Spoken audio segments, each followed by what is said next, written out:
What's up guys, Sal here. So Samsung's Galaxy S21 Ultra is the best Android phone money can buy with the latest specs and features. But it looks like Samsung finally has some competition in the Android world because Xiaomi just announced the Mi 11 Ultra, where the CEO of Xiaomi is calling the phone the king of Android. Well, we'll see about that, but in the absence of Huawei, the Mi 11 Ultra indeed looks like the best alternative to the Galaxy S21 Ultra, since the handset isn't just exclusive to China. Anyway, the highlighting feature of the Mi 11 Ultra is its camera. It has the world's biggest camera sensor that has put on any smartphone out there at nearly an inch of size. Of course, Samsung is the one who made the sensor. It's a 50 megapixel ISOCELL GN2 and expect future Samsung phones to have this sensor as well. To give you some context, here are the sensor size difference between the S21 Ultra and the Mi 11 Ultra. The biggest advantage of having a bigger sensor is that low light performance gets improved as the sensor can be able to get more light.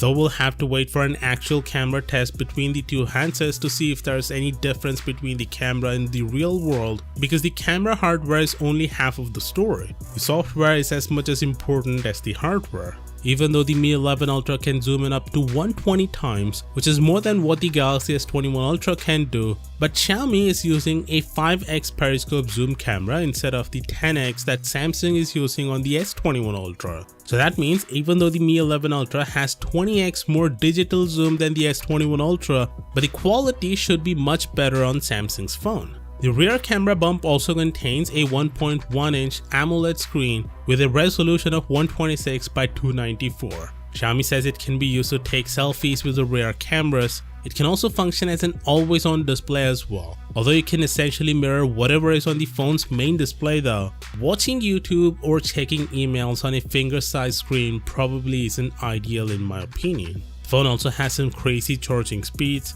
67 watts wired and wireless charging, which Xiaomi says can fill the 5000 mAh battery within 36 minutes. Also remember, Xiaomi teased that the phone will have a silicon oxygen anode battery that seems to be the alternative to the graphene batteries, but strangely Xiaomi didn't talk much about it in detail. And the battery is still at 5000 mAh on the Mi 11 Ultra, so just like I've said a couple of days ago, it seems Xiaomi is still including a typical lithium-ion battery in the phone that's simply augmented by a silicon oxygen battery. It's not a full-fledged silicon oxygen tech, but more like a testbed for this tech. Hopefully in the future we'll be able to see a better version of it. On the front, the phone has a 6.8-inch Quad HD Plus resolution display with a 120Hz refresh rate. There is no mention of the LTPO display panel here, so I'm assuming it's an older LTPS display. There's Snapdragon 888 chipset, 5G connectivity and under-display fingerprint sensor. Basically every bells and whistle you would expect from a proper flagship handset.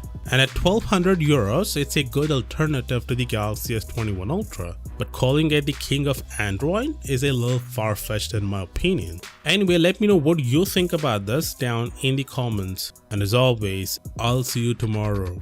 Peace out.